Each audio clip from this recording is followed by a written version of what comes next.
La Biblia dice, le da la bienvenida a su programa de estudio bíblico, en el que usted tendrá la oportunidad de conocer la palabra de Dios de manera personal.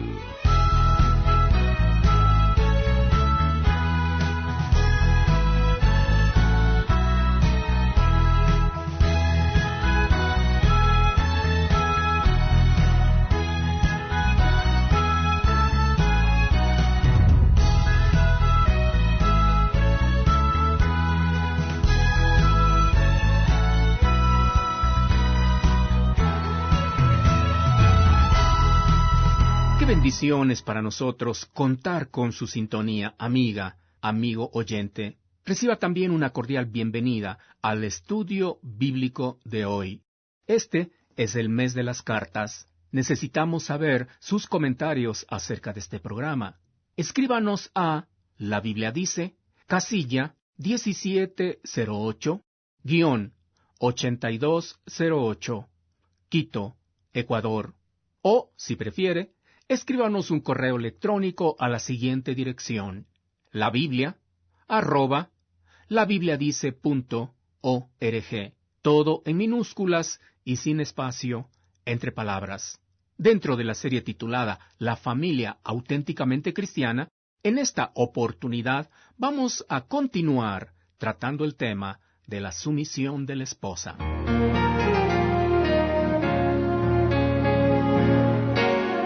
Durante los últimos estudios bíblicos hemos estado tratando el tema de la sumisión. No olvide, amable oyente, que esto de la sumisión no es solamente para la esposa, sino también para el esposo y para los hijos. Hablando en forma general a todo creyente, Pablo dice en Efesios 5:21, «Someteos unos a otros en el temor de Dios». El esposo se somete a la esposa amándola. La esposa se somete al esposo ocupando el lugar que le corresponde como ayuda idónea de él. Los hijos se someten a los padres obedeciéndolos. Al hablar de sumisión, se corre el riesgo de desatar ardientes polémicas. La leña que aviva el fuego de las polémicas es generalmente la ignorancia del concepto verdadero de sumisión. Por un lado, para muchas esposas, sumisión es sinónimo de esclavitud, humillación y desprecio. Por otro lado, para muchos esposos, sumisión es licencia para pisotear a las esposas o permiso para maltratar a las esposas tanto emocionalmente como físicamente, o poder para tratar a las esposas dictatorialmente. Con ideas similares a estas, no es extraño que la palabra sumisión haya llegado a tener connotaciones realmente deprimentes en el mundo moderno. Sumisión, sin embargo, literalmente significa ponerse en fila por debajo de. Se dice que es un término militar que significa ocupar el rango que a uno le corresponde. En nuestro estudio bíblico anterior vimos que la sumisión es un mandato. No es opcional para nadie. Vimos también que la manera de sumisión es como al Señor. Señalamos que el motivo para la sumisión de la esposa es por cuanto la esposa es el cuerpo y el esposo es la cabeza. El cuerpo que no se somete a su cabeza es un fenómeno. Vimos también el modelo de la sumisión. La esposa está sujeta a su propio marido, así como la iglesia está sujeta a Cristo, quien es su Salvador. La iglesia encuentra en Cristo todo lo que ella necesita para subsistir, tanto en lo espiritual como en lo emocional y lo físico. Esto es sumisión. En el estudio bíblico de hoy examinaremos algunas ideas más relativas a la sumisión. Le invito a abrir la Biblia en Colosenses 3:18. La Biblia dice, «Casadas, estad sujetas a vuestros maridos como conviene en el Señor». Notamos inmediatamente que el mandato para las mujeres casadas es, «Estad sujetas a vuestros propios maridos». Pablo no dice, «Casadas, obedezcan a sus propios maridos». El mandato a obedecer está reservado para los hijos y para los siervos. La esposa debe tener un trato diferente. Ella no debe ser tratada como un hijo o como un siervo. El trato que un esposo da a su esposa se inscribe dentro de lo que la Biblia llama sumisión. La sumisión es un término de intimidad, de cercanía, de ternura si se quiere. Tal sumisión anula cualquier sentimiento de inferioridad por parte de ella. Una esposa debe ser sumisa al liderazgo de su esposo, no como hija, peor como esclava, sino como alguien que necesita ser amada, cuidada, sustentada y protegida por su esposo. Luego, Pablo indica que la sumisión de una esposa a su esposo es como conviene en el Señor. La frase como conviene es del verbo griego aneko, que significa ser adecuado, agradable o apropiado. A los ojos de Dios, lo adecuado, lo agradable, lo apropiado, lo conveniente es que una esposa se someta a su esposo. La rebelión de una esposa al liderazgo de su esposo produce una situación desagradable a los ojos de Dios, porque fue Dios, en su soberanía, quien diseñó que el esposo sea el líder o la cabeza de la esposa y de la familia auténticamente cristiana. Aún en el mundo secular, cuando se habla de líder o responsable de una familia, invariablemente se piensa en el esposo, y la esposa toma ese lugar solamente ante la ausencia de aquel. De modo que, amable oyente, la sumisión de la esposa más bien la enaltece, en lugar de humillarla, por cuanto la sumisión es algo que agrada o es conveniente al Señor. Otro pasaje de interés con respecto a la sumisión se encuentra en 1 de Pedro 3, del 1 al 6. El versículo 1 dice: Asimismo vosotras, mujeres, estad sujetas a vuestros maridos. Aquí está otra vez la palabra sumisión. Recordemos que esta palabra significa ubicarse en el lugar que a uno le corresponde en la cadena de autoridad y tiene que ver con la manera como el liderazgo debe funcionar en la familia auténticamente cristiana. La sumisión de la esposa es hacia su propio esposo. En otras palabras, porque el esposo pertenece a la esposa, la sumisión de ella debe ser algo muy especial para ella. Pedro continúa en el versículo 1 diciendo, para que también los que no creen a la palabra sean ganados sin palabra, por la conducta de sus esposas. Gracias a Dios que tenemos esto en la Biblia, porque alguien podría decir, usted no conoce a mi marido, él no es cristiano y no obedece a Dios ni a su palabra. ¿Cómo espera que yo me someta a un hombre así? Pues de un hombre así es justamente de quien nos habla este texto. Aunque el esposo no obedezca a la palabra de Dios, la esposa debe someterse a él de todos modos. Una de las posibles consecuencias de una conducta así es que, sin que la esposa diga nada, el esposo podría ser ganado para Cristo. Conozco de algunos casos de esposos que llegaron a conocer a Cristo como Salvador por el simple hecho de mirar en la práctica la actitud y conducta sumisa de sus esposas. La pregunta podría ser, ¿cuál es la conducta que puede provocar que un esposo incrédulo llegue al Señor?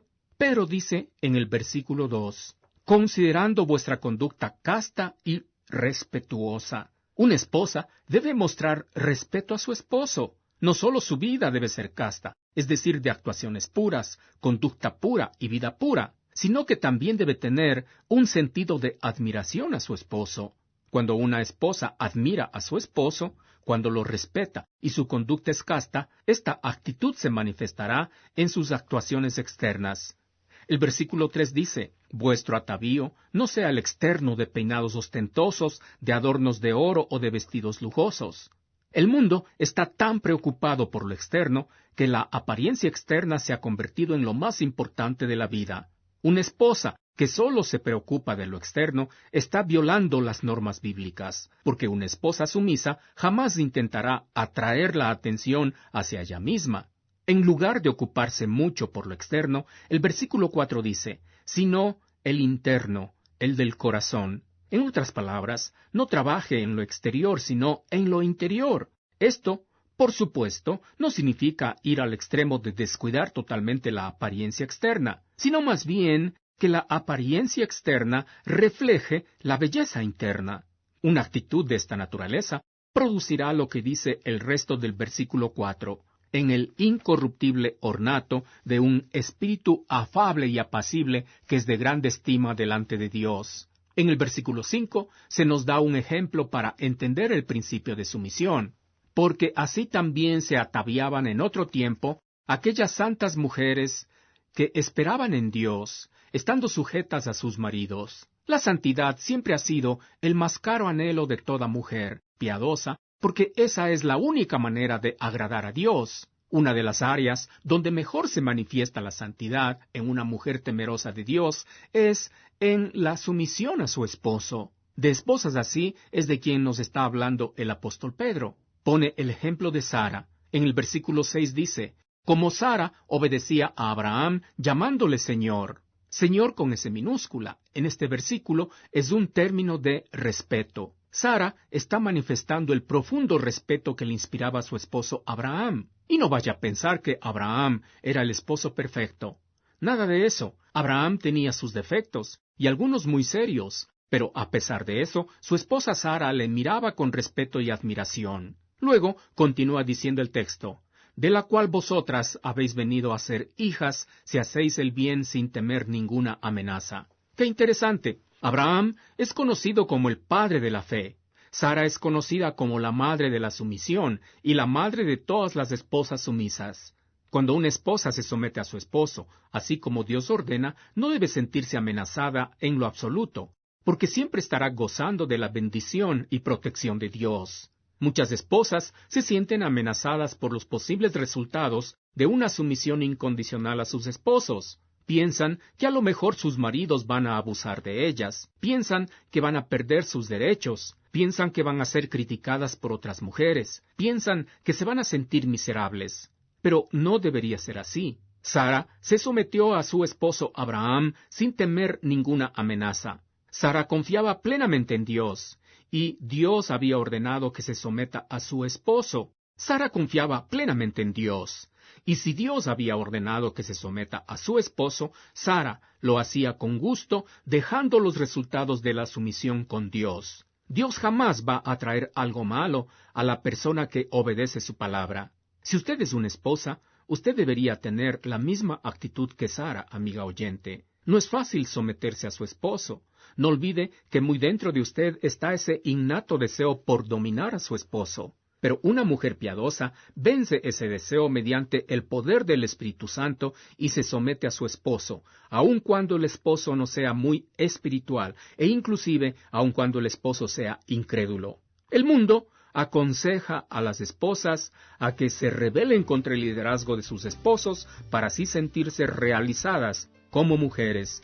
Dios en su palabra aconseja a las esposas a que se sometan a sus esposos, porque sólo así encontrarán plena satisfacción como mujeres. ¿A quién va a hacer caso? ¿A lo que dice el mundo o a lo que dice Dios?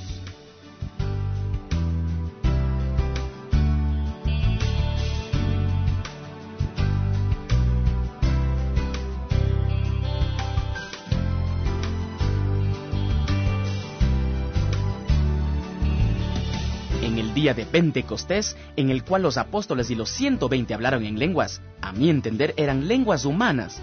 ¿Quiere decir esto que si una persona no acepta a Jesucristo como su único Salvador, también tiene el Espíritu Santo por haber estudiado en una universidad y poder hablar 2, 3, 4 o más idiomas?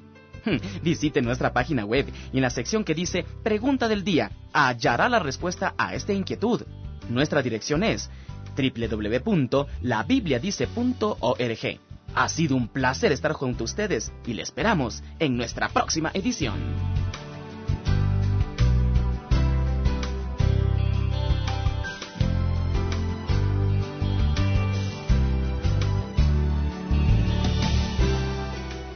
Si usted vive en los Estados Unidos y desea apoyarnos, envíe su ofrenda a Ministerios La Biblia Dice, P.O. Box 82808, Lincoln, Nebraska 68501.